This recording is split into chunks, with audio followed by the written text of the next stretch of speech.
জীবনে বহু রাজরাজদের দরবার আমি দেখেছি, কিন্তু মুহাম্মদ সাল্লাল্লাহু আলাইহি সাল্লামের দরবারের মতো শানদার, এরকম ভারসাম্য, গুরুগম্ভীর, মর্যাদা সম্পন্ন দরবার আমি জীবনেও দেখি নাই।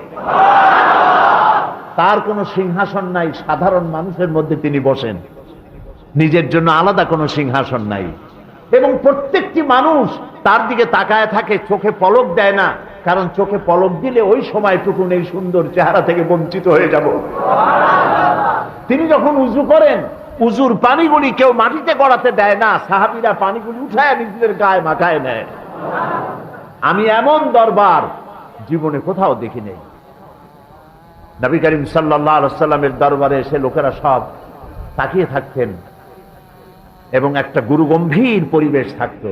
কিন্তু এই গুরুগম্ভীর পরিবেশকে রাসূলুল্লাহ বেশি সময় থাকতে দিতেন না, তিনি মাঝে মধ্যে রসিকতা করতেন।